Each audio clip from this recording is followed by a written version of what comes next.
여러분은 누군가에 의해 자신의 존재 자체가 역사 속에서 통째로 도려내지는 기분을 상상할 수 있습니까? 3000년 전 이집트의 황금기를 이끌었던 가장 위대한 통치자가 있었습니다. 하지만 그녀가 죽자마자 세상은 그녀의 이름을 지우기 위해 거대한 음모를 시작했습니다. 모든 동상의 얼굴은 깎여나갔고 비문은 정으로 쪼개졌습니다. 오늘 준비한 이야기는 죽어서 2번 살해당한 여인, 하지만 작은 이빨 하나로 3000년 만에 부활한 하트세프트의 기막힌 인생 반전입니다. 이야기는 고대 이집트 제18왕조 가장 찬란했던 번영의 시대로 거슬러 올라갑니다. 파라오 투트모세 1세의 딸로 태어난 하트세프트는 누구보다 영리하고 야심만만했습니다. 남편이자 이복 오빠였던 파라오가 일찍 세상을 떠나자 그녀는 어린 의부사들인 투트모세 3세의 섭정을 맡게 됩니다. 하지만 그녀는 만족하지 않았습니다. 당시 이집트에서 여성이 파라오가 되는 것은 신의 섭리에 어긋나는 금기 중의 금기였습니다. 그러나 하트세프트는 그 금기를 깨기로 결심합니다. 그녀는 선포했습니다. 나는 인간의 딸이 아니라 신중의 신 아문의 적통이다. 그녀는 자신의 권위를 세우기 위해 기상천외한 선택을 합니다. 여성의 몸임에도 불구하고 가짜 수염을 턱에 붙이고 상체를 드러낸 채 파라오의 상징인 네메스를 썼습니다. 스스로를 남성형 파라오로 박제한 것입니다. 그녀의 통치기간 이집트는 단 한 번의 큰 전쟁 없이도 무역과 건축으로 사상 최고의 부를 쌓았습니다. 깎아지른 절벽 아래 세워진 거대한 데이르 엘 바하리 신전은 그녀의 권력이 얼마나 압도적이었는지를 증명하는 증거였습니다. 하지만 그녀가 죽고 난 뒤 믿을 수 없는 일이 벌어집니다. 그녀가 그토록 공들여 세운 수많은 동상의 얼굴들이 무참히 파헤쳐졌습니다. 벽면에 새겨진 그녀의 이름은 정교하게 깎여나갔고 공식적인 파라오 목록에서도 그녀의 이름은 흔적도 없이 사라졌습니다.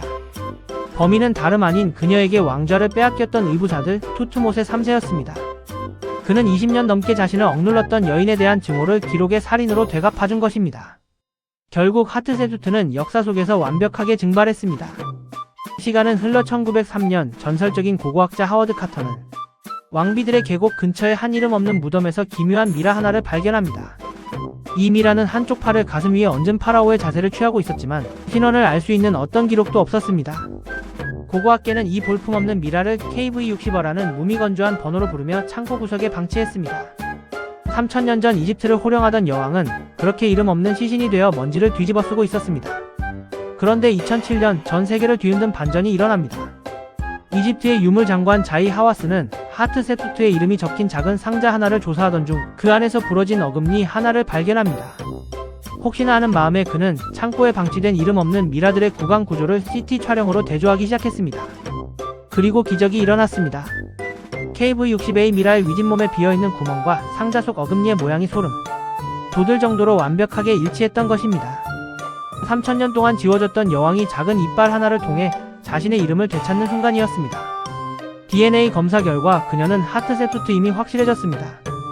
의부사들의 잔인한 기록 파괴도 수천 년의 세월도 그녀의 부활을 막지는 못했습니다. 그녀는 죽어서 잊혔던 것이 아니라 다시 태어날 순간을 기다리며 숨죽이고 있었던 것입니다. 자신의 얼굴을 깎아낸 이들에게 보내는 최후의 미소였을까요?